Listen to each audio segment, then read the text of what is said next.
근대 철학의 아버지라고 불리는 데카르트라는 사람이 철학자가 된 아주 중요한 시점이 있습니다. 데카르트는 새벽마다 산책을 하는 습관이 있었는데 어느 날 산책을 하다 보니 매미가 한 마리가 꽈리를 틀고 자기를 쳐다보고 있어요. 너무 섬찟해서 그 자리를 피해 갔어요. 그 다음 날 또 가니까 그 자리에서 뱀이 여전히 꽈리를 틀고 있는 거예요. 그래서 이상하다. 또 피해 갔습니다. 그 다음 날 또 그 자리에 있는 거예요. 이 데카르트가 화가 나서 소리를 질렀지만 뱀이 꼼짝을 하지 않습니다. 등산용 스틱을 가지고 가까이 가서 뱀의 머리통을 탁 쳤는데 이 뱀이 아니고 볏짚으로 만든 줄이었어요. 많이 들었죠. 그 자리에서 데카르트가 아주 유명한 말을 합니다. 아, 내 눈이 나를 속였구나. 내 눈에 내가 속았구나. 그래서 모든 것을 의심하기 시작했는데 그는 유명한 명제를 얘기합니다. 나는 생각한다. 고로 나는 존재한다. 내가 존재하는 이유는 그냥 존재하는 게 아니고 뭔가 깊이 생각하고 더 멀리 그렇게 생각한다라는 거예요. 데카르트는 모든 사물을 볼 때 자기의 눈을 일단 의심하고 일단은 회의를 하고 분석하고 판단했어요. 그래서 근대 철학의 아버지가 되었습니다. 연세대학교 임철규 교수가 눈의 역사, 눈의 미학이라는 책에서 이런 말을 합니다. 사람에게 눈이 있다는 것은 눈이 있는 한 인간의 역사는 파국을 면할 수 없다. 인간이 가진 눈, 이성의 눈, 이 눈은 너무나 타락한 눈이에요. 많이 배운 사람은, 그리고 많이 가진 사람은 좀 더 좋은 것을 봐야 되는데 그렇지가 않다라는 거예요. 사람의 눈은 항상 자기 위주로 봐요. 내가 옳다고 생각해요. 내가 본 게 전부라고 생각하고 나쁜 것을 보기를 원하고 틀린 것을 보고 그릇된 면을 보고자 하는 본성이 있어요. 많이 배운 사람, 똑똑한 사람일수록 지식의 눈으로 만물을 보기에 영적 세계에 들어가지 못합니다. 그래서 우리가 꼭 기억할 것은 우리 눈으로 보는 것이 다가 아니라는 것을 꼭 기억해야 돼요. 여러분이 내가 보는 게 다가 아니에요. 전체를 보고 입체적으로 보고 종합적으로 볼 수 있어야 돼요. 사람은 태어나서 부모님의 소리를 듣게 되고 그리고 학교에 가서 선생님, 선후배의 얘기를 들으며 살아갑니다. 그런데 좋은 부모에게 좋은 정보를 받은 사람은 그만큼 인생을 효과적으로 살 수 있고 좋은 선생님, 좋은 선후배를 만나면 인생이 그만큼 편안해요. 잘못된 만남을 통하여 잘못된 정보를 보게 되면 인생이 꼬이게 됩니다. 그래서 믿음의 부모는 제대로 된 교육을 해야 되고 그리고 학교에서도 제대로 된 교육을 해야 돼요. 역사를 왜곡하거나 굴절시키는 진리를 오염시키는 교육 가운데서 우리 자녀들을 보호해야 합니다. 하나님의 말씀을 우리가 기준으로 삼아야 돼요. 하나님의 말씀을 헬라어로 원어로 캐논. 이 캐논이라는 말은 자라는 말이에요. 기준이라는 말이에요. 자, 30cm 자. 이거는 기준입니다. 누구도 변할 수 없는 거예요. 전 세계 공통이에요. 하나님의 말씀은 우리가 이 세상을 살아갈 때 삶의 척도요, 기준이요, 우리의 저울과 같아요.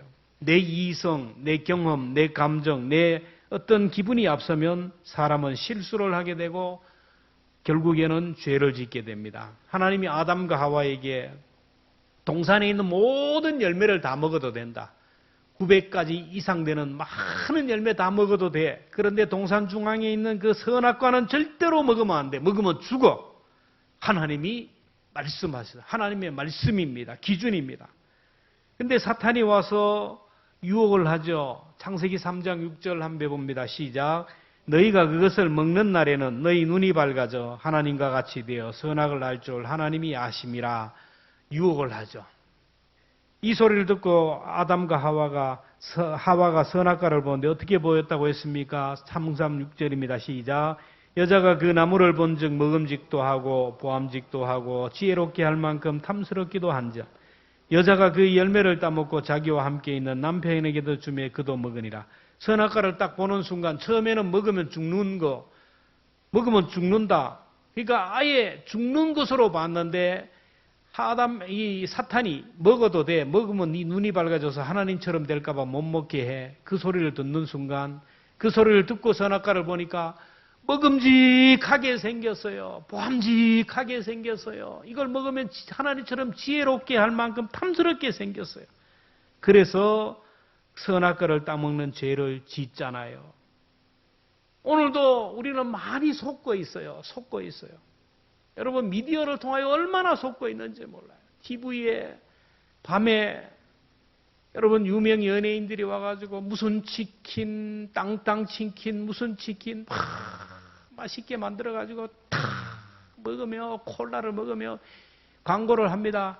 그걸 보는 순간 불이 나는 거예요. 막 통닭집이 불이 나는 거예요. 전부 다 그래가지고 먹어요. 먹으면 맛이 익을 줄 알고 먹어요. 먹고 나서 손도 닦기 전에 후회를 해요. 아이고 괜히 먹었네. 아침에 일어나면 더부룩한 게 내가 왜 먹었나. 속지 맙시다. 여러분 속으면 안 돼요. 광고를 보고 속으면 안 돼요. 아담과 하와를 속였던 사탄은 지금도 여전히 사람들을 속이고 있어요. 밤문화는 사탄이 속이는 문화입니다. 밤문화에 빠지면 9시 이후에 밤문화에 빠져 있으면 다 속고 사는 거예요. 사탄의 별명이 뭐냐면 속이는 자, 거짓의 압이라고 해요. 주님이 말씀합니다. 요한복음 8장 44절 봅니다. 시작. 그는 처음부터 살인한 자요. 그 속이 없으므로 진리에 서지 못하고 거짓을 말할 때마다 제 것으로 말한 이는 그가 거짓말장이요 거짓의 아비가 되었습니다. 거짓의 아비 사탄에게 속고 자기 자신에게 속고 자기 지식에 속고 이래 좁고 저렇게 속는 것을 죄라는 거예요. 죄는 하마르티아, 관역을 빗나간다라는 말인데 사탄에게 속아서 말씀에서 벗어나는 삶, 사명의 자리에서 벗어나는 삶, 진리의 삶에서 벗어나서 내 소견에 옳은 대로 살아가는 것. 마태복음, 마가복음, 누가복음, 요한복음이 아니라 지가복음으로 살아가는 사람.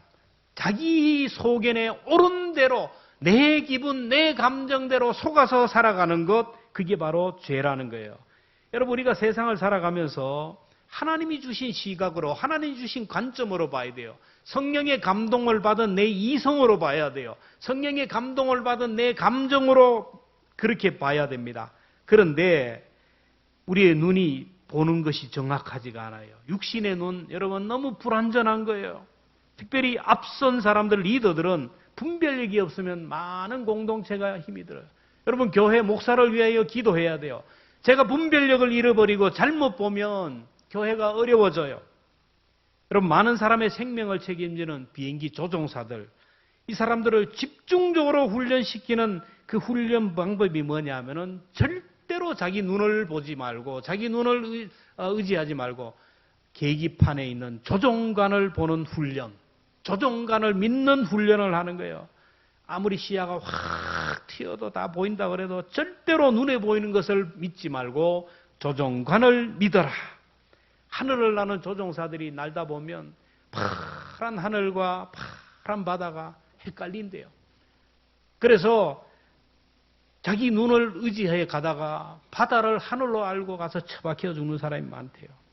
여러분 절대로 계기판을 믿는 믿음을 가져야 돼요. 그래서 아무리 칠흑같이 어두운 밤이라 할지라도 안개로 인하여 한치 앞을 못 본다 할지라도 계기판만 보고 가면 목적지에 가요. 여러분 비행기를 타고 다녀보잖아요. 밤에 비행기를 탑니다. 어두운 밤에 팍 올라가요. 올라가면 결국 환한 구름 위에 올라가면 아무것도 안 보여요. 전부 구름이에요. 하늘밖에 없어요. 그러나 그 계기판을 보고 가다 보면 미국에 가게 되고 동남아도 가게 되고 목원하는 목적지에 가게 돼요. 하나님이 이스라엘 백성들에게 훈련시킨 것이 바로 그겁니다. 하나님의 말씀에 집중하고 말씀만 보고 따라가라는 이 훈련이에요. 그래서 광야 40년을 지날 때 성소 위에 낮에는 구름 기둥이, 밤에는 불 기둥이 그 기둥을 따라서 갔어요. 구름 기둥, 불 기둥이 바로 하나님의 말씀이 아닙니까? 그들이 구름 기둥, 불 기둥 따라가다 보니 결국 적과 꿀이 가나안 땅에 들어갔어요. 그리고 광야 같은 우리가 세상을 살다 보면요, 착시 현상이 일어날 때가 많아요. 분명히 인간의 이성으로 볼 때, 우리 육의 눈으로 볼 때는 그 길이 맞는 것 같았고 그 길이 옳은 것 같았는데 실패하게 돼요. 그래서 잠언 14장 12절에 보면 어떤 길은 사람이 보기에 바르나 필경은 사망의 길이라.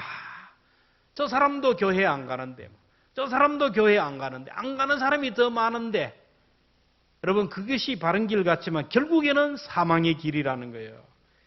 오늘 하나님이 말씀합니다. 너희는 더 이상 속지 말고 하나님의 말씀을 청종하고 하나님만 바라봐라.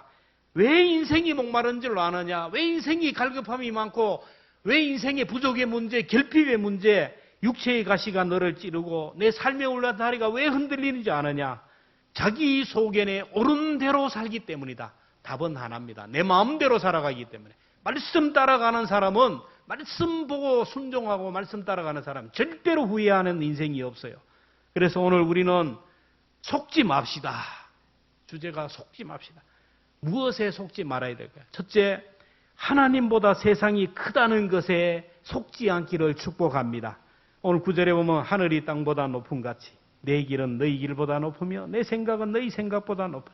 하나님의 말씀은 땅이 대단해 보이지. 땅이 최고래. 땅. 대단해도 하늘이 더 크다라는 거예요. 화려해 보여도, 대단해 보여도 하늘의 것이 더 커요. 하나님의 손이 더 크다라는 거예요. 여러분 땅이 너무 귀하죠. 그 땅을 사기 위해서 애를 쓰고 수고하지만 그걸 만드신 분은 하나님이에요. 하나님께서 우리에게 좋은 선물을 주셨어요. 가족도 선물이고 자녀도 선물이고 물질도 선물이고 지위도 명예도 다 선물이에요. 이 선물 어디에서 왔습니까? 다 위로부터 왔어요. 그런데 어느 순간 우리가 살다 보면 이 선물의 마음이 빼앗기면서 선물을 주신 하나님보다 선물에 올인하게 된다는 게, 선물이 크게 보일 때가 있어요. 선물이 우상이 돼요. 물질이 처음에는 가난해서 하나님 앞에 은혜를 달라고 하나님 물질을 줬는데 처음에는 감사하다가 나중에 물질의 마음이 빼앗기면서 물질의 노예가 되고, 물질이 더 커요. 물질이 우상입니다. 자녀가 우상이에요. 내가 하는 일들이 우상이에요. 여러분, 하나님보다 사람이 더 커 보이고, 내가 하는 이 세상의 물질보다 하나님이 더 커 보여야 되는데, 하나님보다 물질이 더 커 보이면 이건 소망이 없는 거예요. 그거는 미래가 없습니다. 믿음의 조상 아브라함을 보면 하나님이 100세에 낳은 아들을 이삭을 바치라고 그래서 성경에 보면 그거는 분명히 시험했다. 테스트, 시험이에요. 근데 이삭이 이 아들을 바치려고 보니까 여러분 기가 막히잖아요. 100세에 낳은 아들, 와들와들하는 이 아들을 죽이라는 거예요. 근데 아브라함은 믿음이 있었어요. 주신 분도 하나님이고 아들을 바치라 분도 하나님이다. 아들을 바치라 그럴 때는 그만한 이유가 있겠지. 아들보다 크신 하나님, 나보다 더 아들을 사랑하시는 크신 하나님을 신뢰했습니다. 그리고 아들을 주실 때 바다의 모래같이 하늘의 별과 같이 많게, 자녀들을 많게 주겠다 했는데 그 말씀을 믿었어요. 지금 아들을 여기 죽이라 그러지만, 내가 아들을 죽이지만 하나님은 죽은 자도 살리시는 분이기에 이 아들을 살려서 반드시 한 민족을 이룰 것이라는 믿음을 가졌다라는 거예요. 아들보다는 하나님을 선택하는 믿음이 있었어요. 성경에 보면 탕자의 비유가 나옵니다. 탕자가 아버지보다 아버지의 재산이 크다고 생각하고 아버지 재산을 요구하는 모습을 봐요. 눈에 보이는 재산을 보노다 재산보다 크신 아버지를 못 봤어요. 아버지 집에 살고 아버지에게 순종하고 아버지와 함께 살아가면 아버지 것이 다 내 것이 되는데, 힘들지만 아버지 집에서 함께 살면 아버지 재산이 점점 더 늘어가고 증식될 텐데 탕자는 그걸 몰라요. 눈에 보이는 물질, 눈에 보이는 여러분 이걸 보다가 아버지를 못 봤어요. 여러분 우리도 이런 자리에 빠질 수가 있어요. 지금 내 눈에 보이는 이 물질, 내 눈에 보이는 이 한 줌도 안 되는 이 건강, 한 줌도 안 되는 이 명예, 자존심, 여러분 이것 보다가 천하를 들고 계시고 천하를 쥐고 계신 하나님의 손을 볼 수 있기를 축원합니다. 세상의 은가금이 다 하나님의 것이에요. 눈앞에 있는 세상적인 것보다 하나님을 선택하라고 말씀합니다. 잠언 22장 1절 함께 봅니다. 시작. 많은 재물보다 명예를 택할 것이요 은이나 금보다 은총을 더욱 택할 것이니라. 아멘. 여러분, 내 몸이 약하다고, 내 몸이 지병으로 힘들다고 내 몸만 자꾸 바라보면 소망이 없어요. 그저 의사가 시키는 대로 때가 되면 병원 가고 먹으라는 약 잘 먹고 있으면요, 생명은 그분에게 달렸어요. 아무리 약 잘 먹고 아무리 운동하고 건강관리 잘해도 생명은 하나님이 붙들고 있어요. 하나님이 불어버리면 끝나는 거예요. 그래서 내 생명을 붙들고 계신 그 하나님을 바라봐야지 내 건강을 바라보면 안 돼요. 물질을 자꾸 바라보면 안 돼요. 내가 말마다 우리에게 물질이 생길 때, 어떤 시간이 생길 때 어떤 것을 선택할 거냐. 영적인 일을 선택할 것인가, 육신의 요구대로 살아갈 것인가. 주일을 맞이할 때마다, 예배가 다가올 때마다, 한 달 동안 애쓰고 수고하여 열매를 거둘 때마다 여러분, 눈에 보이는 것을 보지 말고 눈에 보이는 것으로 계산기 두드리지 말고 전능하신 하나님의 손을 볼 수 있기를 축원합니다. 나의 문제와 상황을 보지 말고 별 수 없는 내 뜻, 내 방법을, 내 경험을 의지하지 말고 천하보다 귀한 하나님을 바라봐야 돼요. 내 건강, 내 물질, 내 상황 보지 말고 생사복을 주관하시는 하나님, 그분을 선택하고 예배의 자리에, 기도의 자리에, 섬김과 봉사의 자리에 선택해요. 그러면 하나님이 다 주신다 그랬어요. 마태복음 6장 33절 함께 봅니다. 시작. 너희는 먼저 그의 나라와 그의 의를 구하라. 그리하면 이 모든 것을 너희에게 더하시리라. 눈에 보이는 것보다가 보이지 않는 하나님을 선택하면 하나님이 다 주신다고 말씀했어요. 속지 말아야 돼요. 무엇에 속지 말아야 될까요? 하나님의 계획보다 내 계획이 좋다는 것, 여러분 속으면 안 돼요. 사람들이 자꾸 말씀을 거부하고 순종하지 않는 이유, 자기 소견대로 고집을 부리는 이유가 뭐냐면 내 계획이 맞다고 생각하고 내 계획이 크고 위대하다고 생각하기 때문이에요. 내 계획을 세워놓고 하나님 이렇게 해주십시오, 이렇게 해주셔야 되겠나이다, 때를 써요. 하나님 말씀합니다. 8절에 내 생각은 너희 생각과 다르고 내 길은 너희 길과 달라서, 9절에 내 길은 너희 길보다 높으며 내 생각은 너희 생각보다 높으니라. 탕자의 비유도 해서 탕자도 나름대로 계획을 가지고 있었어요. 그리고 아버지의 재산을 요구했어요. 나는 이 총구석에서 난 썩을 수 없어요. 아버지처럼 나는 그렇게 살다가 인생을 낭비하기 싫습니다. 그래서 늘 마음에 동경하는 도시에 가서 내 마음대로 내가 계획했던 계획을 이루기 위하여 아버지의 재산을 달라 그리고 그것을 헌금화해서 떠났어요. 나름대로 뜻이 있었고 계획이 있었고 청사진이 있어요. 성공하고 출세해서 돈 많이 벌어서 아버지 집에 돌아와서 효도 많이 하고 믿음의 명가를 만들 계획이었다. 그러나 탕자의 그 뜻과 계획이 잘못되었기에 실패할 수밖에 없어요. 탕자의 뜻과 계획이 잘못되었다라는 것은 무엇입니까? 아버지가 살아 계시는데 자기 재산을 요구했다라는 것, 이 자체가 잘못됐어요. 유대인들은 아무리 많이 재산이 있어도 살아 계실 때 자식들에게 재산을 주지 않아요. 우리나라도 살아 계실 때, 내가 살아 있을 때 유산을 주면 그 순간 뭐가 됩니까? 믿지 마세요. 속지 맙시다. 거지가 돼요.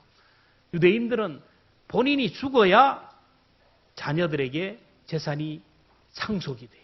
근데 아버지가 두 눈을 부릅뜨고 있는데 아버지한테 가서 내한테 돌아올 재산을 주십시오, 이렇게 불효막심한 자식이 어디 있습니까? 그리고 또 하나는 허랑방탕했다고 그랬어요.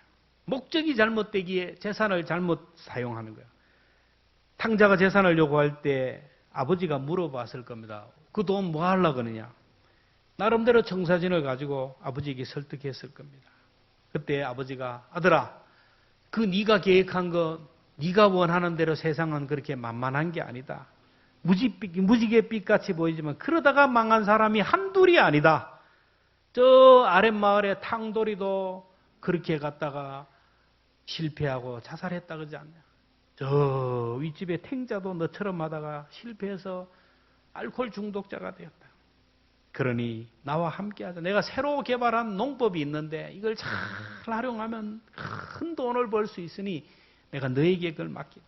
탕자는 콧방구를, 아버지가 뭘 안다고 무식하게, 세상을 몰라도 너무 모른다고 거절했어요. 오늘 우리가 하나님 앞에 이럴 때가 많아요.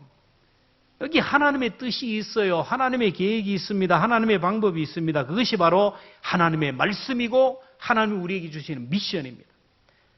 아들아 딸아 나와 함께 하자. 아버지 품에서 믿음으로 살아라. 예배를 통하여 나와 함께 하자. 여러분 세상살이도 힘드는데 꼬박꼬박 예배 시간에 가야 됩니까? 기도로 나와 상의하고 나와 의논하자. 아유 퇴근 시간이 몇 시인데 바빠 죽겠는데 뭐 어떻게 기도할 시간이. 죽어가는 영혼을 구원해야 되지 않냐. 아유 내 주변에 안 믿는 사람은 없어요. 다 믿는 사람이고 나는 전도할 사람이 없습니다. 그저 교회 가서 나는 물질로 몸으로 봉사하겠습니다. 죽어가는 영혼을 구원해야 되지 않냐. 자기 마음대로 자기 뜻대로 막 거부하는 거예요. 왜 저를 메어 놓으려고 하는 거예요. 왜 제가 뭐 콩입니까? 달달 볶아되게. 좀 가만히 두세요. 가만히 두세요. 나도 다 생각이 있으니까. 생각이 없이 사는 사람 어디 있어? 다 생각이 있어요. 뭐 좀 합시다 그러면 생각이 있어요. 자기 계획이 있어요. 나도 내 계획이 있습니다. 언젠가는 내가 갑니다. 근데 제가 보니까 언젠가는 가는 게 아니고 깨닫는 순간 가더라고요. 여러분 아니에요. 세상에 볼 것이 얼마나 많고 누릴 것이 얼마나 많은데 세상 보고 재미 좀 보다가요. 이렇게 저렇게 하나님을 설득하고 자기 자신을 합리해요. 하나님은 말씀합니다. 너희가 나를 떠나서는 아무것도 할 수 없느니라. 우리가 계획할 수 있는 계획 중에 가장 크고 완벽한 계획은 하나님 안에 있는 것임을 믿으시기를 바랍니다. 말씀 안에 있는 것이고 하나님의 계획 안에 있는 것이고 하나님의 섭리 안에 있는 것이 우리 인생의 가장 좋은 설계요.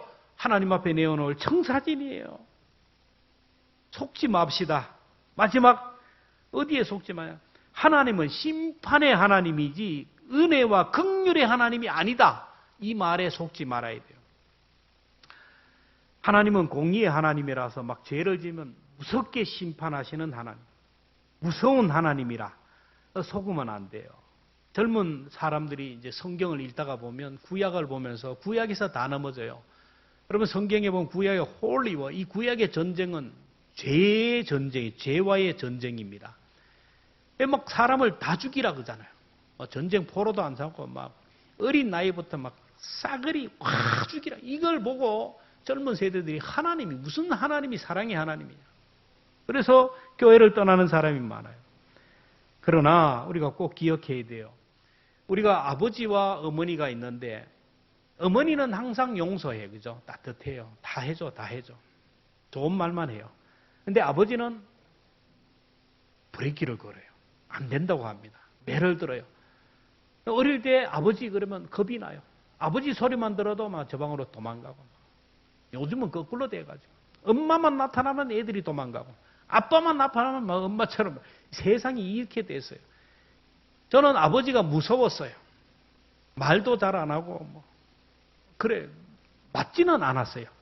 근데 무서웠어요. 근데 세월이 지나면서 나이가 들면서 아버지가 사랑이 너무 깊다. 아버지의 사랑이 너무 크다는 것을 경험해요. 하나님은 오늘 말씀합니다. 하나님은 심판의 하나님, 정죄의 하나님이 아니라 용서와 긍휼의 하나님이라는 것을 말씀하는 거예요. 오늘 7절 봅시다. 시작. 악인은 그 길을 불의한 자는 그 생각을 버리고 여호와께로 돌아오라. 그리하면 그가 긍휼히 여기리라. 우리 하나님께 나오라. 그가 널리 용서하리라. 너희가 어떤 죄를 지었도 나는 이미 용서하고 너희를 기다리고 있다. 어떤 불의를 행하고 어떤 악을 행해도 나는 여전히 너희를 긍휼히 여기고 용서하고 기다린다. 탕자가 집을 나갔어요. 거지가 되었습니다. 먹고 살기가 힘들어졌어요. 배가 고픕니다. 먹을 것이 없어요. 그래서 남의 집 돼지를 치는 거예요. 돼지를 친다는 것은 직업 중에 가장 천한 직업이에요. 이스라엘은 돼지를 불결한 짐승이라 먹지를 않아요. 그래서 돼지를 친다는 것은 가장 극악한 밑바닥 인생의 직업이에요. 돼지를 치는데 돼지가 먹는 쥐염 열매를 먹다가 두들겨 맞았어요. 쥐염 열매도 못 먹을 정도로. 쥐염 열매는 오늘 누가복음 15장 16절 시작. 그가 돼지 먹는 쥐염 열매로 배를 채우고자 하되 주는 자가 없더라.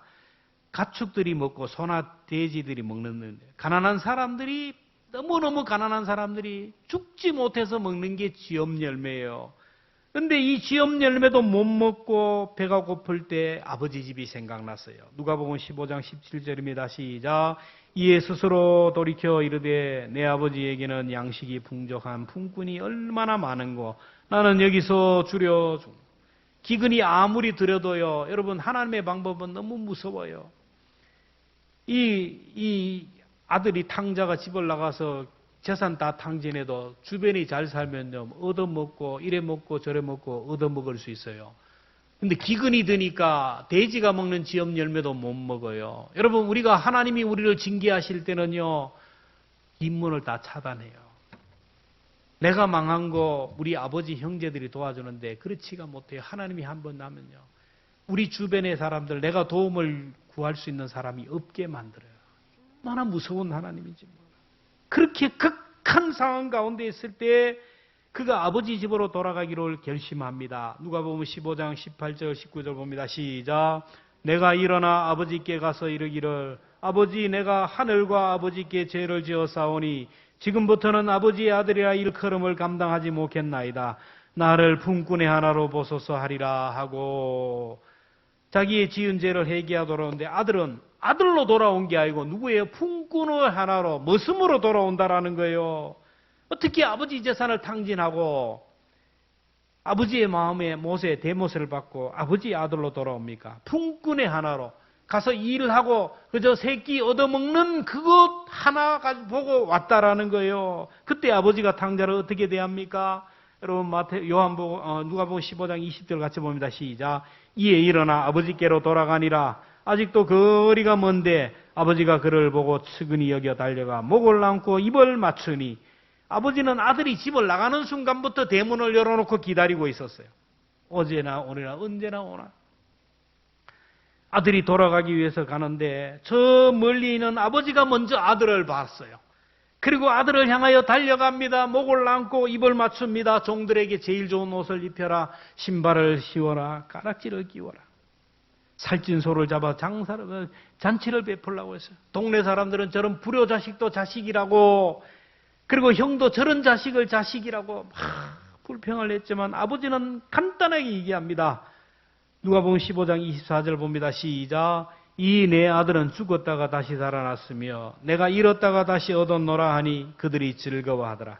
탕자가 회개하고 돌아왔지만 아버지는 아들이 집을 나가는 순간부터 이미 용서하고 아들을 기다리고 있어요. 이 누가복음 15장 탕자의 비유를 범브란트라는 유명한 화가가 그림을 그렸어요. 전체로 봐서 여러분 잘 보십시오. 탕자가 옷과 신발은 누더기가 되었어요. 신발이 다 떨어졌습니다. 머리는 제수처럼 짧게 깎았고 완전히 냄새나는 알거지가 되어 아버지의 품에 안겼어요. 이 성화의 핵심은 아버지의 손입니다. 손을 보십시오. 아버지의 손에 빛이 모여 있어요. 하늘의 빛이. 용서와 치유의 빛이 비쳐 있습니다. 그리고 아버지의 손을 자세히 보세요. 자세히 보면 한 손은 부드러운 어머니의 손이고 한 손은 강한 아버지의 손이에요. 여러분 이게 하나님의 두 성품입니다. 아버지는 징계하고 심판하고 책찍질하시는 무서운 손이지만 어머니의 손은 부드러운 손, 따뜻한 사랑의 손.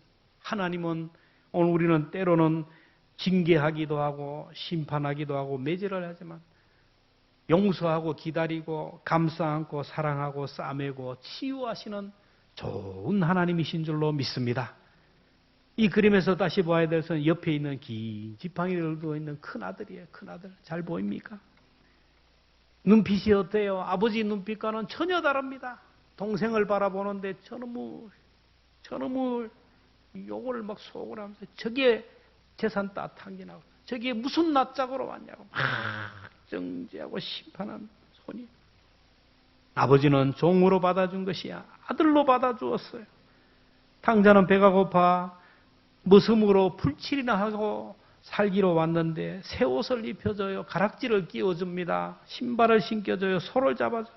완벽한 아들의 모습으로 회복시켜 주었다라는 거예요. 탕자의 비유에서 포커스는 돌아온 아들이 아니고 기다리는 아버지예요. 아버지가 주인공이에요. 나가는 순간부터 문을 열어놓고 기다리는 아버지의 모습, 저와 여러분이 믿는 하나님의 아버지인 줄로 믿습니다. 오늘도 두 팔을 벌리고 우리를 영접하는 것. 주일날 교회 올 때 오늘도 주일이나, 아이고 오늘도 가야 되나, 오늘도 가면 누구 꼴보기 사람이 있는데, 오늘도 가면 누구인데 상한 마음을 가지고 오지만, 여러분 그러나 옆에서 큰 아들처럼 그런 아들을 보지 말고 두 팔을 벌리고 우리를 안아주시는 그 주님만 바라볼 수 있기를 축복합니다. 그러면 주님이 우리를 맡아주셔요. 새벽에 우리가 하나님 앞에 나오지만 하나님은 이미 우리의 소원을 다 아시고 응답의 보따리를 놓고 기다리고 계시는 거예요. 우리가 1보, 2보 하나님 앞에 달려가지만 하나님은 10보, 100보를 향하여 달려오는 거예요. 어떤 목사님이 그런 설교를 하는 걸 들었어요. 개구리들이 개굴 하다가 사람이 나타나면 개구리들이 그냥 어디로 뛰어듭니까?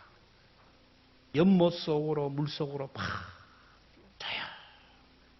물고기들이 막 놀다가 사람이 나타나면 그냥 바위 속으로 들어가요. 여러분, 오늘 우리가 한 주일 동안 이 세상에 살다가 예배 시간이 되면 어디로 가야 돼요? 하나님의 품에 뛰어들어야 돼요. 생명싸개로 우리를 쌓아주시는 하나님, 전능하신 하나님의 능력의 손 안에 우리가 들어가는 길만이 사는 길이에요. 오늘 보이는 세상 커 보이고 대단하지만 그거 아무것도 아니에요. 하나님의 전능하신 손, 하나님의 크신 손을 바라보며 시간마다 주의 성전을 향하여 올라갈 수 있기를 축원합니다. 우리가 다 세상에 살아가면서 계획하고 설계하는 게 내가 설계하고 내가 계획하는 거, 이게 다가 아니에요. 하나님의 계획이 더 커요. 하나님이 우리를 통하여 이루고자 하는 그 계획을 물어보고 또 물어보고 그 계획을 따라 살아갈 때 우리 인생은 하나님이 경영하는 인생이 돼요. 그리고 내가 죄를 지을 수 있고 잘못할 수가 있어요. 그러나 위축될 필요가 없어요. 아들을 버리는 부모는 없습니다.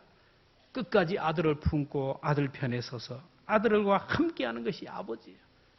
이 좋으신 하나님을 우리가 바라보면서 사탄에게 속지 말고 정말 이 험한 세상 믿음으로 승리하는 저와 여러분 되기를 주의 이름으로 축원합니다.